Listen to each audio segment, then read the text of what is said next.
HSBC fears world recession with no lifeboats left.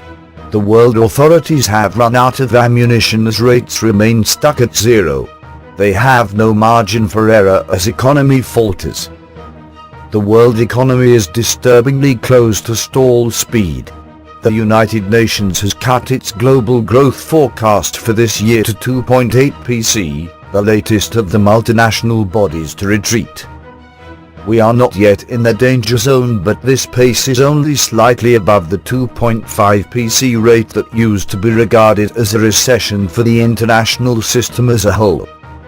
It leaves a thin safety buffer against any economic shock, most potently if China abandons its crawling dollar peg and resorts to beggar-thy-neighbour policies, transmitting a further deflationary shock across the global economy. The longer this soggy patch drags on, the greater the risk that the 6-year-old global recovery will sputter out. While expansions do not die of old age, they do become more vulnerable to all kinds of pathologies. A sweep of historic data by Warwick University found compelling evidence that economies are more likely to stall as they age, what is known as positive duration dependence. The business cycle becomes stretched. Inventories build up and companies defer spending, tipping over at a certain point into a self-feeding downturn.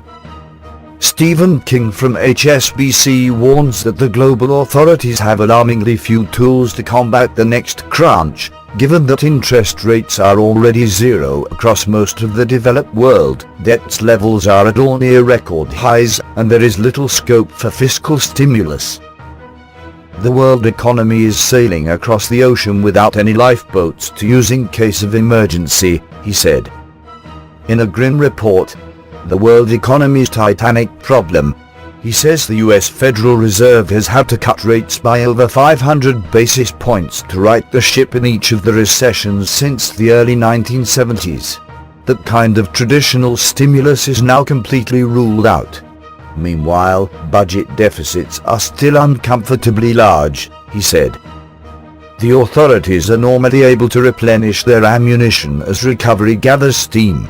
This time they are faced with the chronic low-growth malaise, partly due to a global savings glut, and increasingly to a slow-aging crisis across most of the Northern Hemisphere. The Fed keeps having to defer its first rate rise as expectations fall short. Subscribe to us on YouTube, Facebook and Twitter. You can visit us on www.therealthingmeme.webs.com.